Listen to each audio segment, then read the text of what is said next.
Good morning, everybody, and welcome to Coffee with Scott Adams. You're feeling better already, aren't you? Did you wake up feeling a little tired this morning? And now you notice, as soon as this goes live, boom, your energy starts to pop up. It's going to be good. Yeah, there's a whiteboard behind me. Don't cheat. Don't look. No, you're looking ahead. Don't do that. No.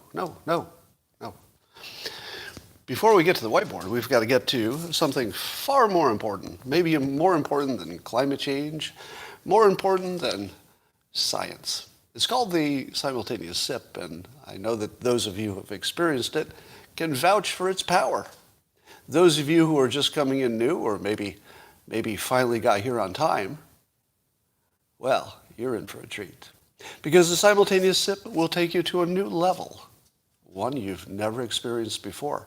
And all you need is a cup or mug or glass, a tankard, chalice or stein, a canteen, jug or flask. Fill it with your favorite liquid. I like coffee. And join me now for the unparalleled pleasure, the dopamine hit of the day, the thing that makes everything better, except science. It's called the simultaneous SIP, and it happens now. Go.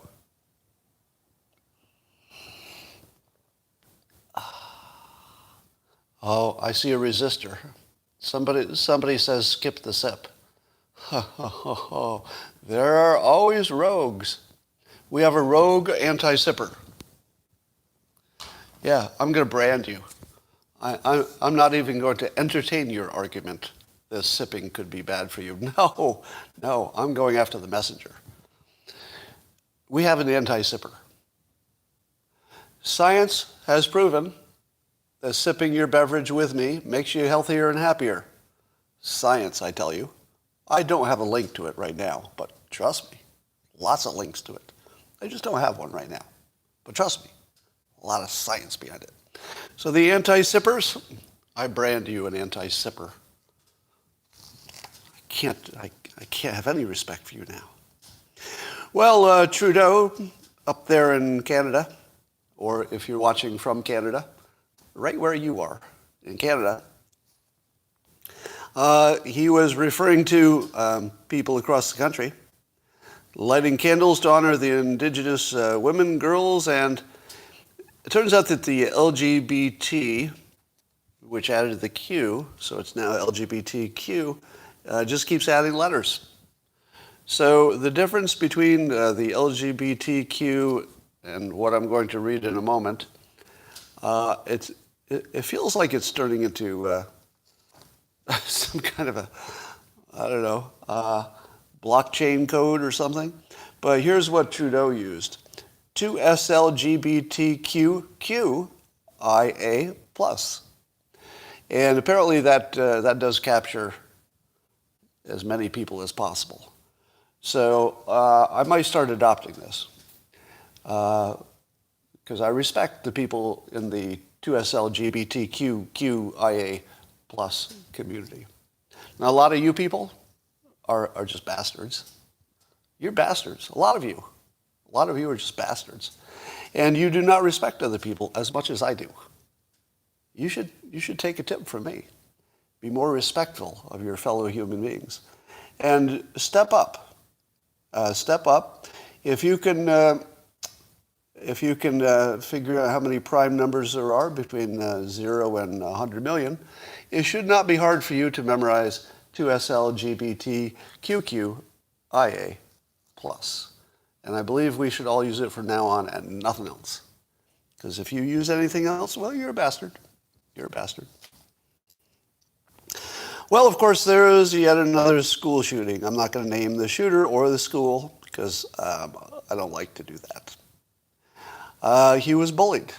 So a boy was bullied, and he took a gun to school and shot a bunch of people. Now, if this story had been only about him killing his bullies, I would feel different about it. I would feel different. But I think he killed people who were not his bullies, and at least shot people. Shot his teacher. I don't think the teacher was a bully. Although maybe the teacher could have done more, but I don't think that deserves getting shot. I have the following comments about this story. Nobody cares when boys get bullied. except maybe the parents and the boy himself. Nobody cares when boys get bullied. And so, some of these boys are going to go home and get a gun, and they're going to make you care about them. That's what he did. This kid said, "You don't care about me? I don't care about you." Went home, got a gun. I don't know where he got the gun. Went to school and did some horrible things. Now, I do not condone this. Let me be as clear as possible. I do not condone or encourage this behavior. It is, however, a guaranteed outcome. It's a guaranteed outcome. Men and boys, can you back me on this? If boys are treated like they don't exist and they don't matter, despite being abused, they will resort to violence. That's how we're designed. Don't be surprised. Don't be surprised. I mean, you have to do everything you can to stop it, but don't act surprised. We've developed a system that guarantees we create more of these school shooters. If you create a system that guarantees you have school shooters, don't act surprised. You treat boys like they're just pieces of shit that don't matter whatsoever. Don't be surprised if they act exactly the way you treat them. That's how it works. You treat somebody like a criminal, they're more likely to become one. There's lots of science behind that, right? The way you treat people is what you turn them into, right? You abuse people, they become abusers. You treat people like they're great, they start performing better. Because they think, really? I didn't think I was that good, but maybe I am. So yeah, our system turns boys into school shooters. Don't be surprised. The optimist in me says, I wish that there were enough of these, as horrible as they are. You don't want more of them, but you wish that there would be a accidental benefit, which is that bullies would stop bullying because they'd be afraid of getting shot. If I were bullied in school, I would start sending my bullies articles about school shootings. I would send my bullies articles about school shootings. I would immediately be pulled out of school and probably, I imagine I would be in a lot of trouble for that. And boy, would I enjoy that. Imagine being the guy who got bullied, and you start sending, just through social media, you start sending your bullies the school shooting articles. Well, immediately you're going to be called into the principal's office, right? Your parents are going to be pulled in. They're saying, dude, you cannot be sending these dangerous messages about school shootings to your bullies. To which I say, as a person being bullied, oh, God, I need to swear now. I need to swear so badly, but I'm going to take your advice. As hard as this is, you are right. All right. Those of you who have said, swear less, because you like to show it to your kids and stuff in some cases. You're not going to want to show this one to your kids, but so if I'm that kid who's bullied and I've been called into the office and said, why are you sending these dangerous articles around about school shootings? I would look the principal in the eye and I would say, the reason I'm doing this is because you're not doing your effing job. If you could do your job, I wouldn't do this. Your job is to keep me safe. You're not doing your job. And by the way, the parents of these bullies, they're not doing their job. And of course, the bullies are assholes. So let me explain this to you, Mr. Principal. If you don't do your job, I have to do it for you. That's my only alternative. Because I'm not going to be unsafe. Do you understand, Mr. Principal, that you're not going to give me the unsafe option? I choose not to take it.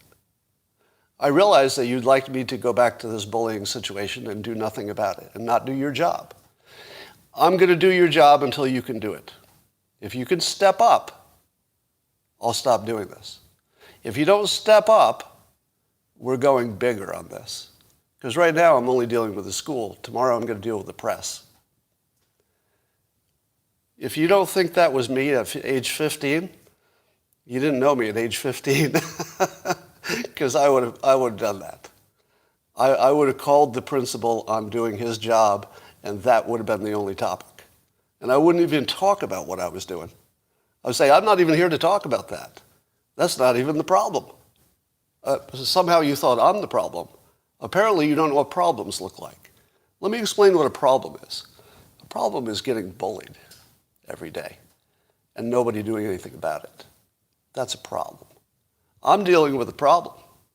Your problem. I'm solving it for you. Let's see you do it. You solve the problem for me and I won't solve it. So that's how I would have handled it. How many of you were bullied in school? In the comments, how many of you were bullied in school? Lots of yeses. Seeing some no's. Isn't everyone? Yeah, somebody said isn't everyone. It's pretty much universal, right? Close to it. The people who say no were probably large or muscular or something. Well, I got this advice from one of my Twitter friends, Mark Lobliner. He said that the way he dealt with it as a parent was to talk to the parents of the bullies. He would call a personal meeting with the parents of the bullies. What do you think of that idea? Have a personal meeting with the parents of the bullies. I'm looking at your comments. Some people say bad, some good. A little bit mixed idea on that, right? Well, here's some context. Mark is a bodybuilder. Now what do you think of the idea? How would you like a bodybuilder showing up at your front door? And your husband, the accountant, opens the door. And the bodybuilder says to you, in completely non-threatening tones, well, we have a problem with your child. Your child is bullying my child. And we're going to make that stop. So tell me what you're going to do to make that stop. Now imagine you're the dad. and the guy talking to you could rip you apart in a heartbeat. Just could rip your body apart. But he's polite. I mean, he's not doing any bullying. He's just saying, we got a problem. What are you going to do about it? Now, I would argue that maybe this is a terrific idea if you're Mark. This is probably a really good strategy if you're physically intimidating. And you don't use the intimidation. You just, it just exists, but you're not using it. That would be a good strategy, I think. I'll tell you the strategy I used. I brought a weapon to school. Don't recommend it. But I had some bullying problems, so I just brought a weapon to school and took care of it. Now, the weapon was a club, which, because I was on path to be valedictorian at my school at the time, which was sort of well known, people expected I would be either one or two or something like that. And so the way I was treated was the opposite of discrimination.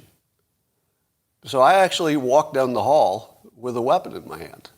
Now, what would have happened if the principal had said, hey, you can't bring a weapon to school. You literally have a club in your hand walking down the hall. You can't do that. If I'd been called in, what would I have said to the principal? I'm doing your job. Your job is to keep me safe. Didn't do it. Now I'm going to do it.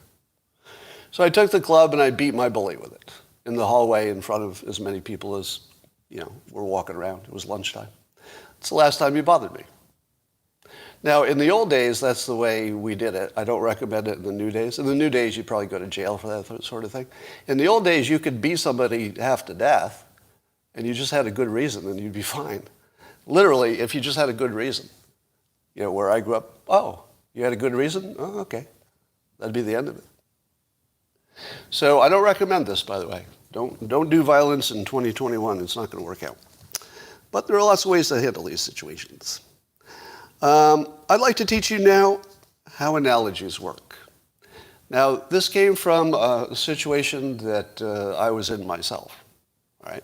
I'm going to start generically to teach you how analogies work, and then I'm going to tell you what trouble I got into being a dumbass and using an analogy.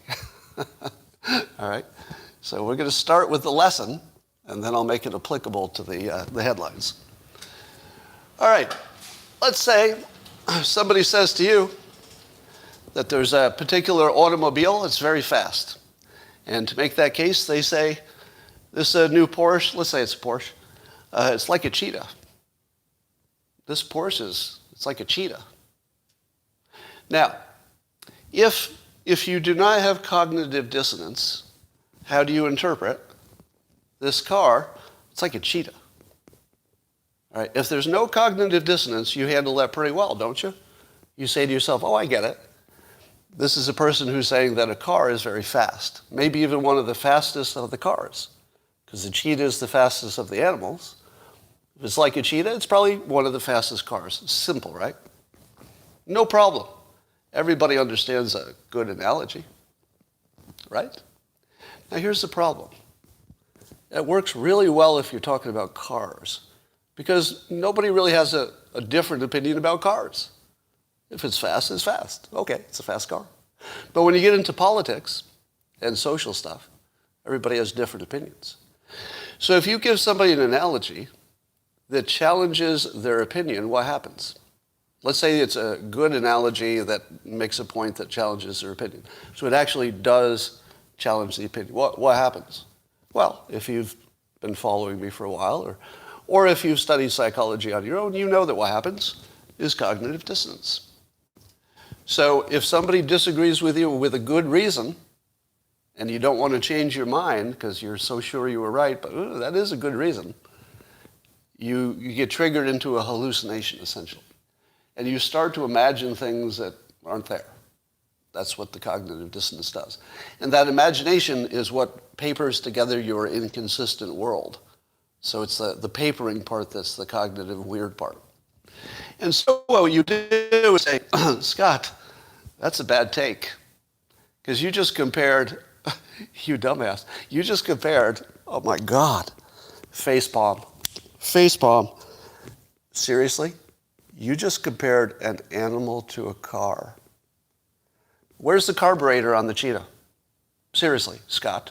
Find me the carburetor on the cheetah, and then I'll maybe think you're making sense. But do you understand that animals and cars aren't the same? I mean, my God, you fool. Okay, that was a forehead palm. You... So, cognitive dissonance will cause you to question the details that are different between the two things in your analogy. This is how you know it's cognitive dissonance. Because it isn't really hard to understand that the real point is the speed. It's actually pretty easy to understand. And if you don't understand something that easy, and instead you're saying, but one has paws, and one has wheels, stupid. How do you compare something with paws to something with wheels? All right, if you're talking like that, you're experiencing cognitive dissonance. All right. So what was my example that got me in trouble? Was it about cheetahs and cars? No.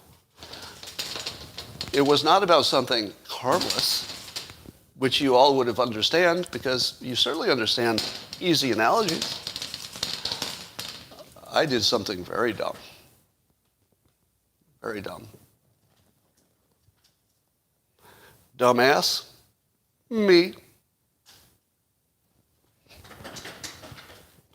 Dumbass, me.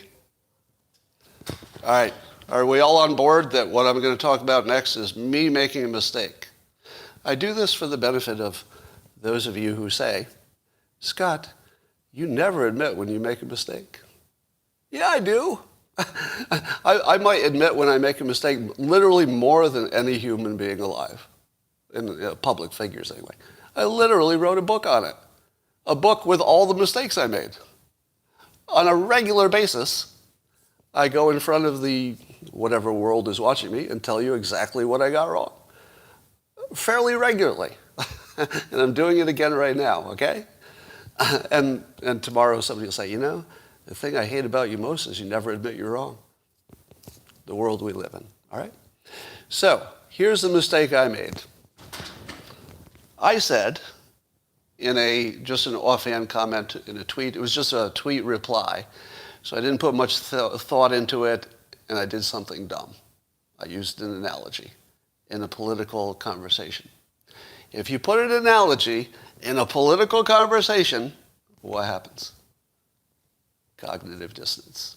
And so, when somebody was saying, hey, we don't want the government mandating these vaccines, which, by the way, I agree with. Hold on, stop. I agree with the point. I don't want the government mandating vaccinations, okay? At least the COVID vaccinations. But I said, hey, do you wear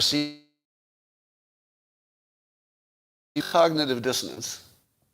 How would you interpret the analogy where somebody was talking about vaccine mandates and they don't want them, and I don't want them either, right? So we're on the same page. And I said to that other person who was complaining, I said, hey, do you wear seatbelts? Here's the correct way to interpret that. The seatbelts are mandated by the government, and vaccinations are mandated by the government.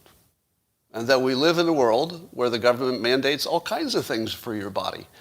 They can draft you, they can put you in jail for not paying your taxes, they can shoot you for committing crimes.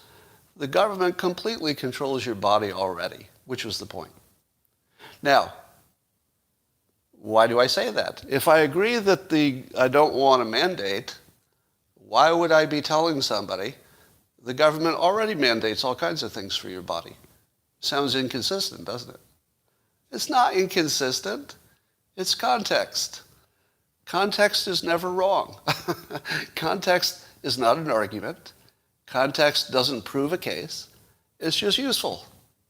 And it's useful to me to know that the question of whether the government can control your body is settled. It is settled. The government can and will control your body, often in ways you don't like. Should they do it in this specific case? Well, that's something to talk about. So if you're talking about this specific case, yeah, let's talk about that, and I'm on your side if you don't want to mandate. But if you're talking about the larger question, can the government mandate something that goes right to your health and safety? Yes.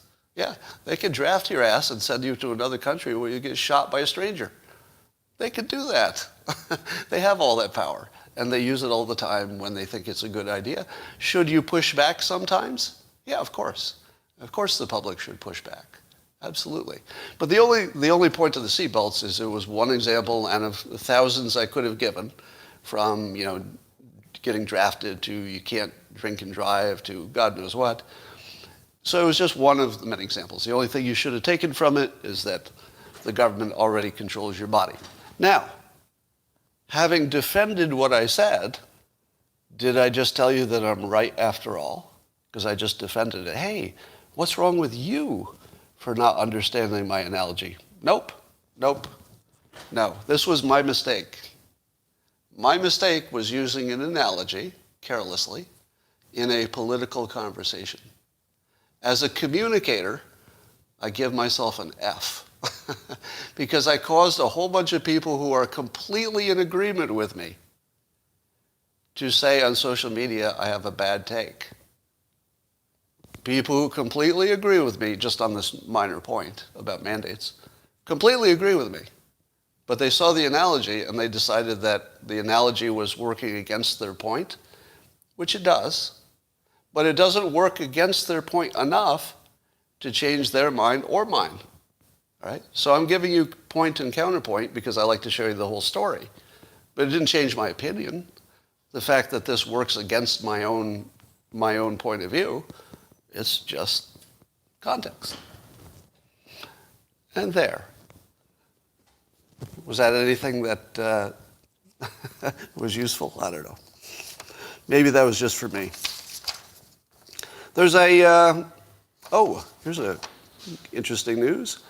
Apparently CNN anchor Jake Tapper was talking about President Biden's poll numbers. They're down to, even in the Quinnipiac poll, down from, he had been in the 50s in approval and is now down to 38%, which even Jake Tapper calls, quote, brutal.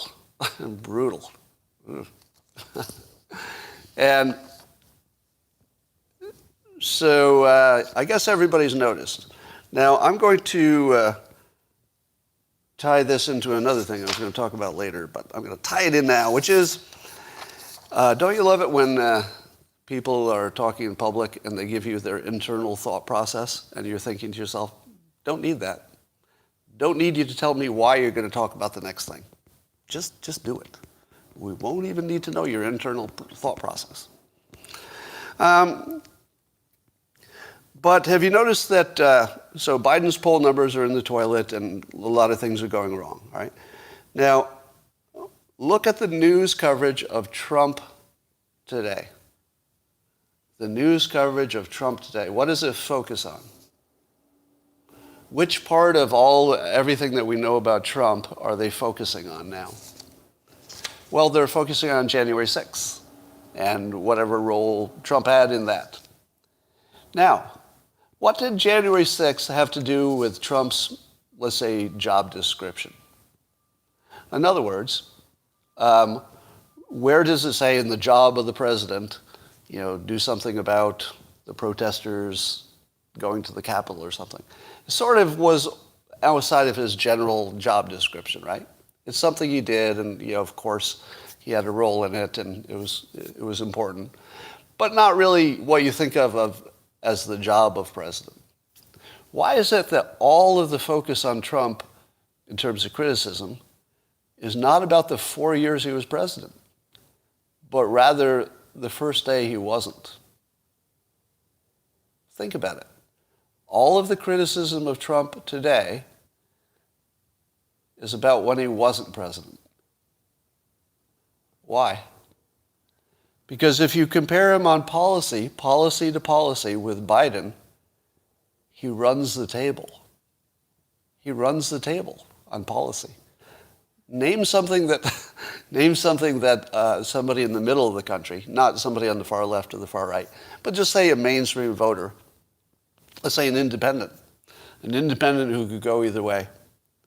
What's an independent supposed to make of the fact that they're not even going to compare Biden and Trump policy to policy because it doesn't work out? You could make an argument that Trump was better on everything at this point. I mean, if you had some specific, liberal issues, some EOs that got reversed or something, maybe you like that. But to me, it looks like Trump ran the table, policy to policy, right? Afghanistan, Trump, right?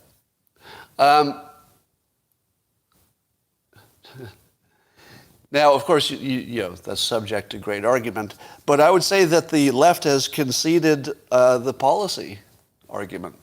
It feels like the left has conceded that Trump was just better on policy. Because if he wasn't, what the hell would they be talking about? They'd be talking about all the mistakes he made that Biden corrected, right? The news would be nothing but, man, that Trump sure screwed things up, but good thing Biden straightened it out. Where's that story? Doesn't exist. So if you don't think Trump can win in 2024, oh my God, it's starting to look easy. And the only thing that the critics have now is to scare you about the January 6th thing and turn it into he's a dictator and waiting and stuff like that. I don't think anything looks less dictatorish than what happened on January 6th. I mean, that's the least dictatorish thing I've ever seen. And it wasn't close. It wasn't like the government almost got taken over or something like that. All right. I would go so far as to say that the current coverage of Trump, given that he's not even in the race yet, although we expect he will be, is like a Trump vaccination. So I feel like the news from the left is trying to vaccinate the country against Trump by talking about January 6th over and over and making that the story, because it's all they have.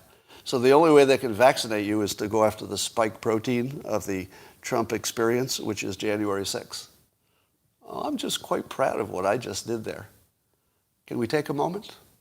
Can we take a moment to revel in the clever analogy I just used? What? He used an analogy?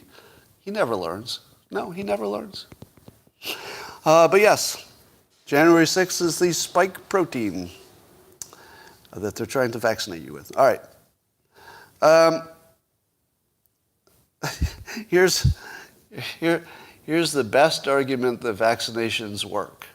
I saw this on a viral clip There was a nurse explaining the best evidence that the vaccinations work. Okay? Do you think that I'm going to give you a good explanation that is going to convince you? Let's say those of you who are sort of skeptical of the vaccinations. Do you think that I can say in one sentence, I'll be quoting this nurse, or roughly quoting her, do you think I can convince you the vaccinations are safe in one sentence that you haven't heard before? Because I'm going to try to do it.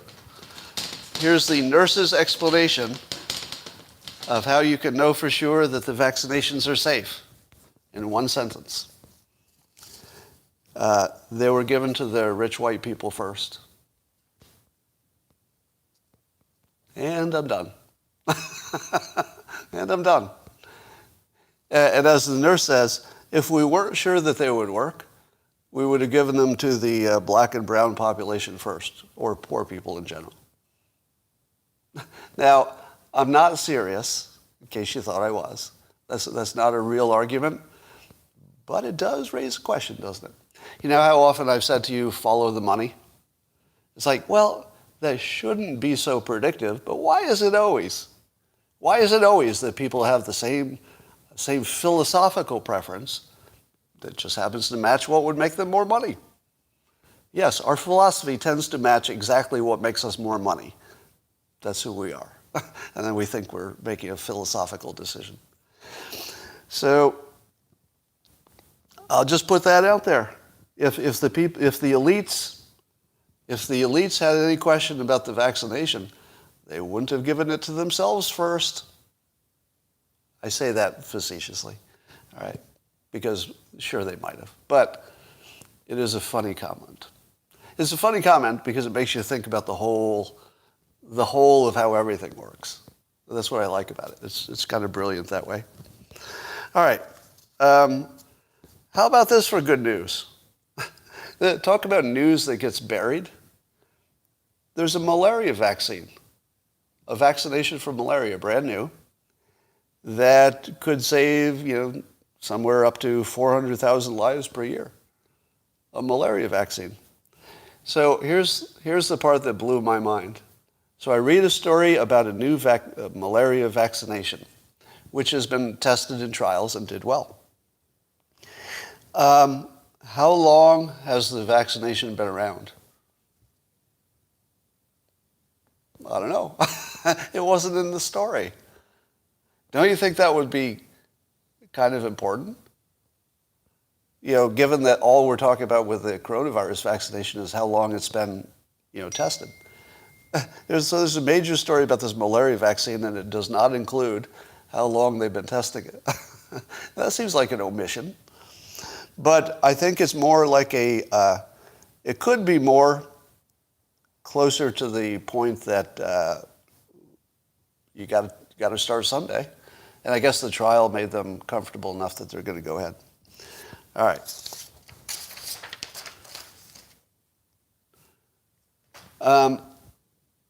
There is a dangerous tweet on Twitter right now. Dangerous, I say. I'm going to tell you what it is, but put your cautions up, okay? Like, put on your skeptical helmet, right? I need you to be maximum guarded for skepticism before I tell you what this tweet was. There's some entity, and I don't think it matters who, but they're offering $1 million for anyone who can prove that the excess deaths in the various states and countries are caused by the COVID and not the vaccination itself. Somebody's offering $1 million if you can prove that COVID is what's killing the extra people and not the vaccination itself. $1 million if you can prove that. Now, given that that is the primary medical consensus, that the vaccination is saving millions of lives, wouldn't it be easy to get this $1 million? Seems like it'd be pretty easy. But that's what makes it interesting, because the individual shows a lot of data, and of course you shouldn't believe any data you see on the internet. But plenty of data to suggest that maybe you couldn't prove it, that you wouldn't know the difference between who got killed by the vaccination and who got killed by coronavirus.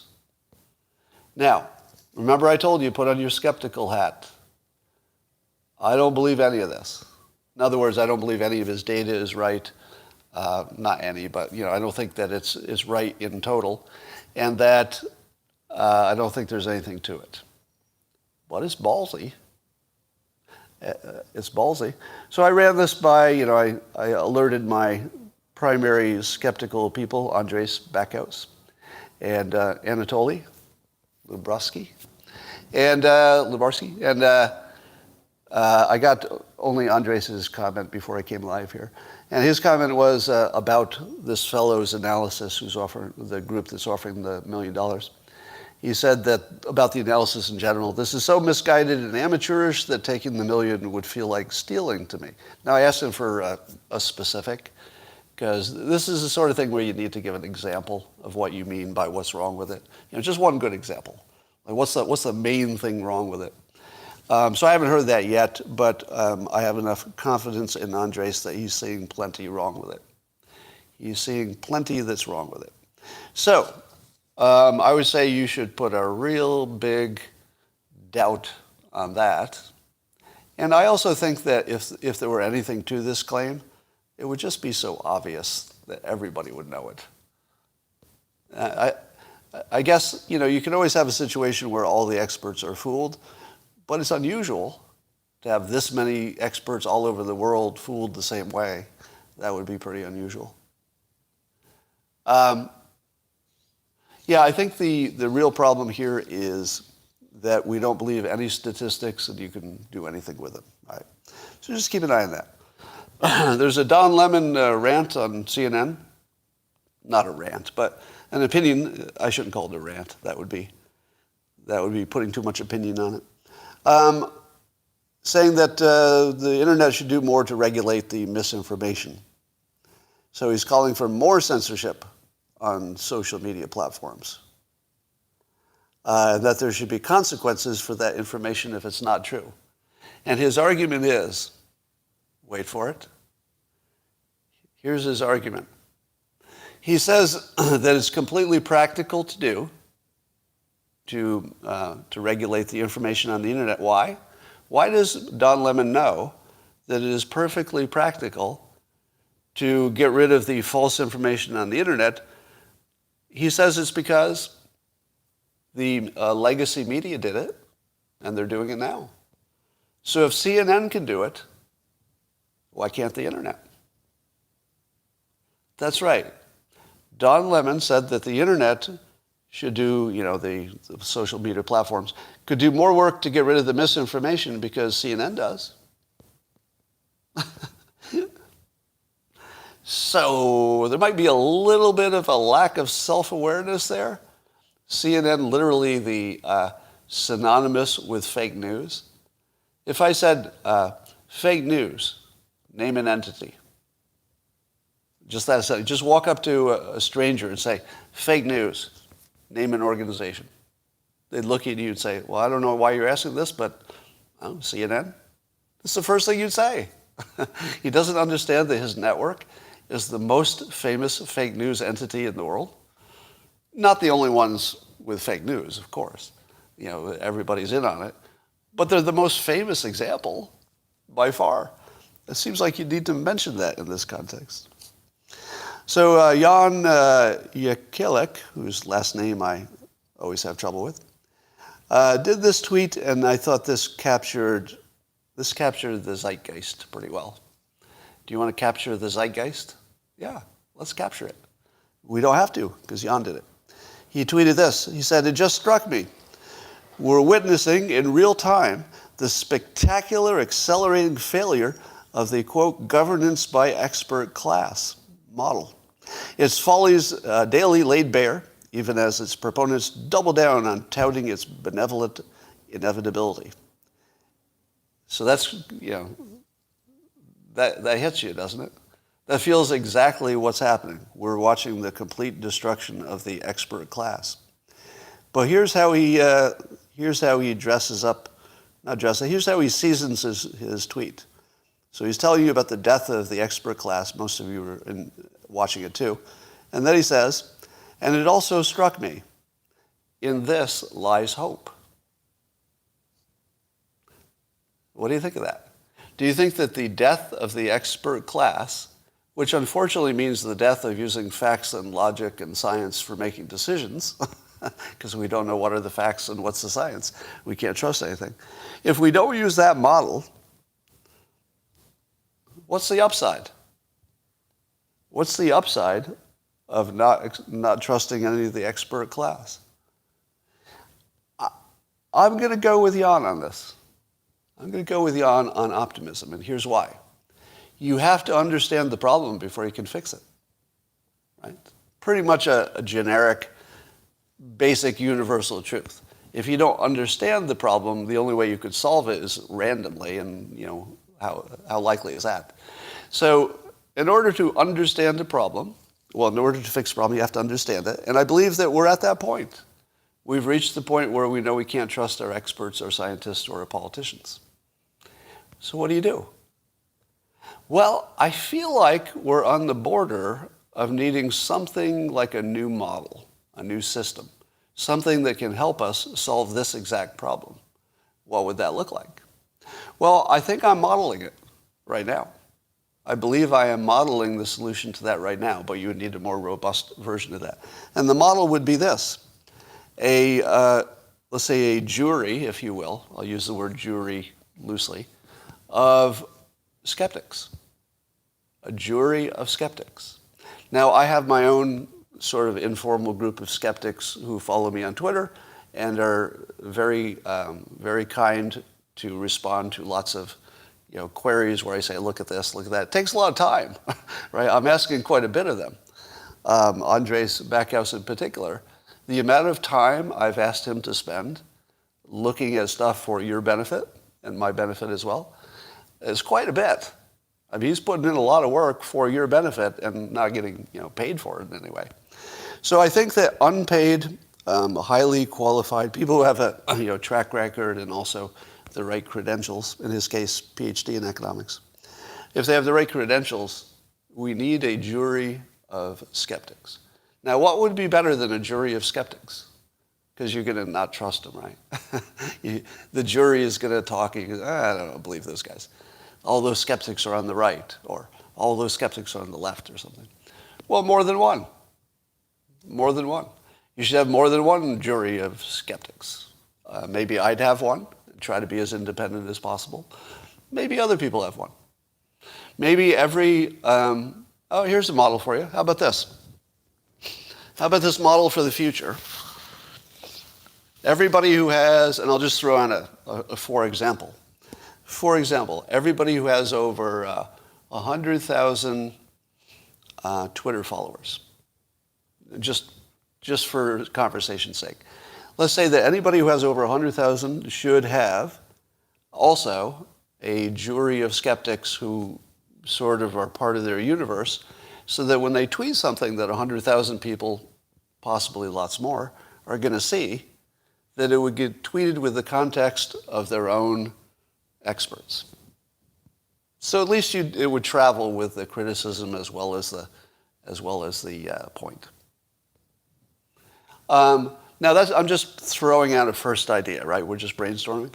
But do you think that there's any potential that a system could arise that would give you some confidence about the news you're seeing? Just somebody who's good at looking at the news, a jury of people who are good at looking at statistics in the news, and just say, I don't know, trust that one and don't trust this one. What do you think? Somebody says it's peer review, but I'm talking about more of a immediate peer review at a high level. The real peer review gets into the details, and that's good too. I'm talking about just look at it, surfacey, and is there anything obviously wrong with that? Because it's usually something obviously wrong. When I say obvious, I mean obvious to an expert, not necessarily obvious to us. A live Zoom panel? Yeah, sometimes live. All right, just looking at, interesting comment. I'm seeing that's what Gutfeld does, isn't it? Well, in a sense, the Gutfeld show is a group of people who know a lot about politics. In a sense, they can act as skeptics. You're right. Yeah, in some sense, I see that. But you'd want you'd want a few more PhDs in economics, and you can throw in your Cat Timps and your Tyrus because they're great on TV. But you also need some people with serious credentials, I think. Did you see the story about, I guess Biden has a stage set that looks like he's is it the Oval Office, the stage? So that when he does his TV appearances, he's actually not in the Oval Office room that it looks like. So his background is a fake stage, just made to look like he's in the White House. Now, put on your conspiracy hats. We're going to take a ride. You ready? Put on the conspiracy hats. Why would your government, this is just for fun, by the way, I'm not saying any of this is true. Why would your government want to build a fake set for where the president actually is every day and where they've been doing this from routinely for years? Why? Oh. Well, allow me to suggest a few possibilities. Number one, sometimes he's not in the White House. Right? If you get used to seeing the fake set behind him, it would be really easy to reproduce the fake set from another location. Right? So I'm not saying that they have any plans to do that. I'm just saying it opened up that option. A little bit easier than using the real background because the window, the scenery in the window would change. But suppose they train the public that the set always looks like the fake set. Then he can go anywhere. They just reproduce the fake set somewhere else. Now, would that ever be useful? Maybe. Imagine for security purposes. Imagine for security purposes if you knew the president was giving, let's say, a live address. Wouldn't that mean that, terrorists would know where the president is? I mean, you could imagine a situation where they want to fool bad guys about where the president's location is. Right? Now, let's suppose there's an attack on the Capitol, terrorist attack, and the president needs to go into hiding. So let's say the president is in an underground bunker, but he wants to look presidential. Now they can just reproduce the stage set in the underground bunker, and it looks like he's above ground. He's like, I'm not afraid, but he's actually in the underground bunker. So it opens up some options, right? Here's the other one, and I know you're already thinking this.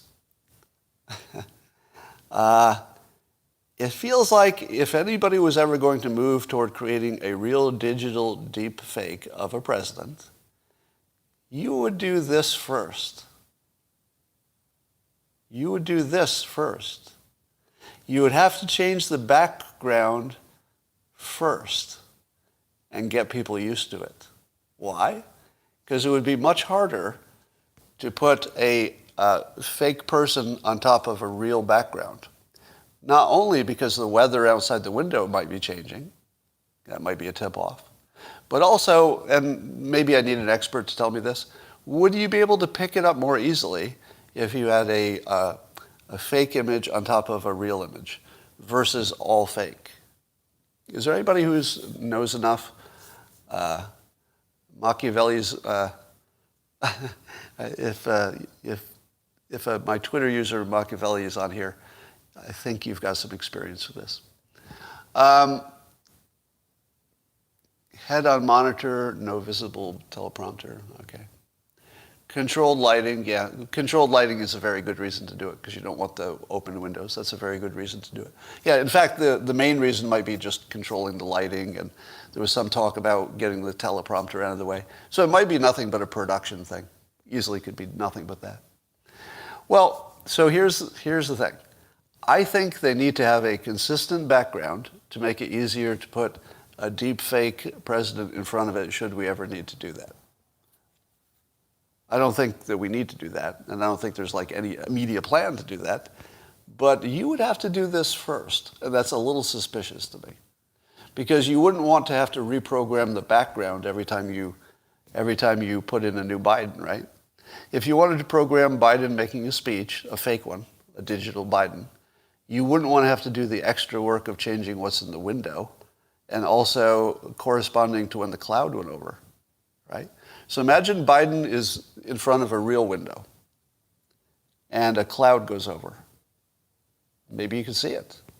And then maybe somebody says, wait a minute, I looked at the timing of this, I checked the clouds, this doesn't make sense, it was a clear day. So I think you'd have to make the background fake and the same all the time before you created your first deep fake and put it on that scene. You'd have to prime people in the public first. Now, I don't believe any of this in the conspiracy sense. It's just interesting that there are two good reasons for doing this. One, just to get a better video. Makes perfect sense. And the other is longer term. Now, let me ask you this. Do you think that our CIA, etc., has already made deep fakes of terrorists giving instructions to their people? I don't know, but if they haven't, they're incompetent. Because we should have seen back in bin Laden days, there should have already been fake videos of bin Laden saying, hey, lay down your guns and surrender, or something like that. Not something that much on the nose. It'd have to be more clever than that. But don't you think that if we could cause terrorists to not be able to communicate directly, because we would catch them in their communication, one of the ways they communicate would be to put a little video on a little memory stick and then have somebody physically transport it and play it in the computer on the other end. Well, if we can create fakes, how is anybody going to know they're getting the real video from the real leader? They wouldn't know. So they would never know to be able to trust instructions from their own bosses. That would be kind of good for us to do that, to create that doubt. Anyway, that's what's coming. Looks like we're just about to the end of our time together. Scott, the friend of the Cuba, you make Chinese Dilbert products because child labor is more practical for your products. Vet in Vegas. So every day people are trying to shame me for the fact that my publisher, who, by the way, I don't control, does their printing in China. And I also buy Chinese products, Chinese-made products, including my iPhone. I'm not going to apologize for that because I say over and over again, we should decouple the stuff that is easy to decouple, and we should take a longer time to decouple the stuff that's going to be harder because there aren't alternative sources.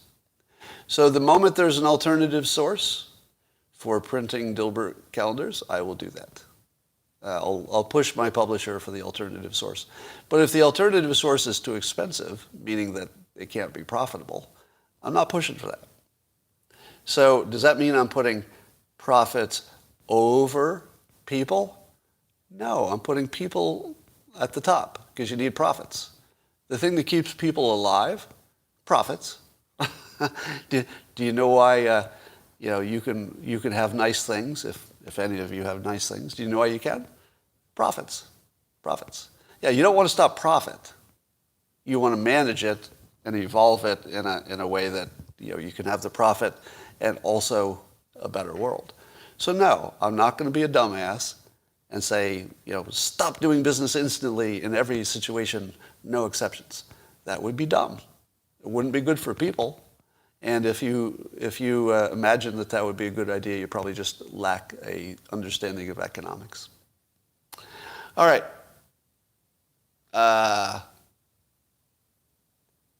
Please explain profits to AOC.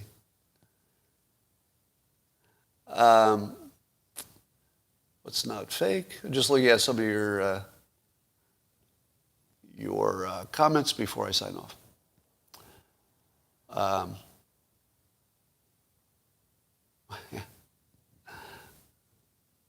Okay, the Boo update. Boo was doing very badly yesterday, but probably dehydration. So I rehydrated her, and she's looking a lot better today.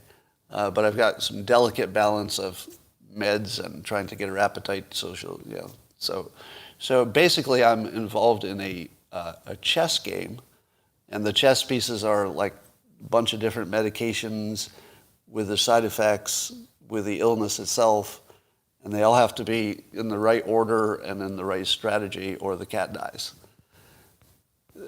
Trust me, you do not want to be in my situation, because it's really, really complicated, the scheduling of everything and the ins and outs and how to play it. And it's hard. It's hard. But I'm doing my best. And she's looking good as of this morning, but she's still not eating on her own.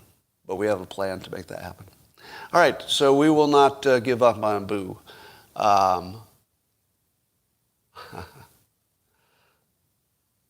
Yeah, John, I'm not going to respond to that. And that's all for today. And I'll talk to you tomorrow.